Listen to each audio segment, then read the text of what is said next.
Hey, this is Alex from the Gaslight Anthem. This is Benny from the same band as him. And you were watching Kerrang's podcast.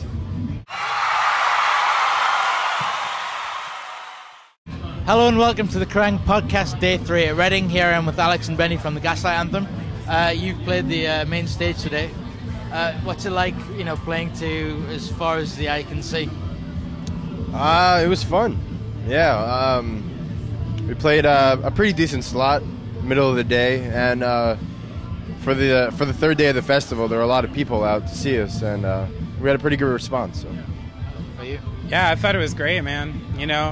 Thought it sounded cool, and looked down to the crowd. We were having fun. They were having fun. It was just one of those good experiences. Weather held up, so I had a big shit-eating grin on my face for most of the time. I really enjoyed it, It's a trip, man. It's a trip playing in front of that many people. Playing after Eagles of death metal, not the easiest thing.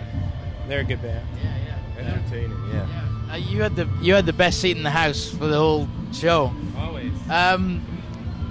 Is there something about how many people does it take where a crowd becomes just a sort of blur of skin sort of tones? I mean, I really try. I made an effort when we first started to do these festivals to not look at it like that, I think it's important to kind of approach all shows kind of the same way. If you're playing to 100 kids right in front of your face, or 10,000 that are pretty distant, I mean, they all paid money to see you, and they're all there to see you for a reason. You owe them a show, and you owe them something cool. And the way I usually get around that is I'll usually find a group of kids on each side of the stage that are close, and I pay attention to them, and then I kind of try to play to them, and then hopefully it translates to the sea of heads. From your perspective, left or right, who was the best side of the crowd today then? Today was right. Yeah. They had more, I like how everyone in Reading and Leeds just gets on each other's shoulders and bounces. I even saw I saw somebody fall pretty hard. Did you see that cheerleading tripod thing going on out there? Somebody actually had 3 levels going. I was pretty impressed. Especially for being here for 3 days. I mean, yeah. Dedicated, I think. Right. I wouldn't want to stand on your shoulders all drunk after 3 days of sleeping in a tent. That wouldn't go well. I wouldn't want to stand on your shoulders 3 days after sleeping in a bed.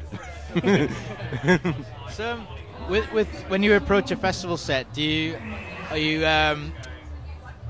mindful of how much? Because you obviously want to play a lot of Handwritten, the new album, but do you think that we'll have to play maybe 2 songs from this record, 2 songs from this record? But yeah, usually that's how it goes. Today was a little different. We woke up and we wrote the set list, and we wanted to play a bunch of new songs, so we played mostly new material today. But yeah, we approach festival set list a little bit different than a headlining festival or a headlining show, obviously, because we don't have as much time.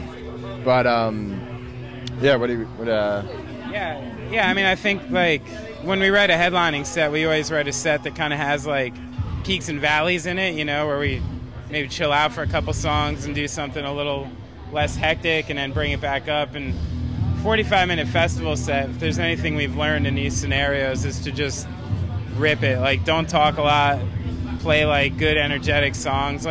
People aren't here to get bummed out this early, I think we're lucky enough that we've written enough songs that we can do that, and we also can go the other way with it if it might be a show or even a festival that might be a little bit more relaxed. You can't be naive to the kids you're playing to. We played a show with was that Sick of It All and those bands recently, at Vainstream in Germany. It was a totally heavy show.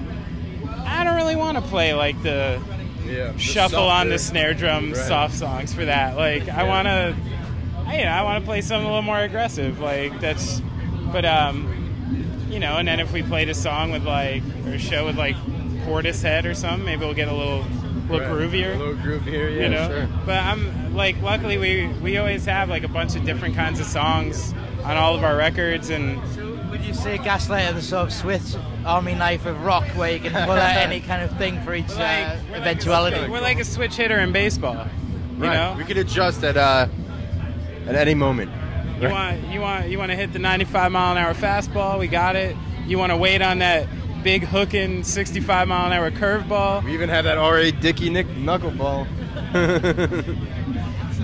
So, what's the rest of the day look like for you? Because you know which bands you want to see now from Leeds.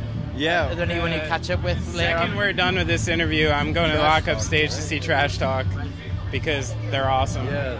They destroyed it at Leeds. I couldn't believe what they did, actually, but it was pretty great. Right, what happened?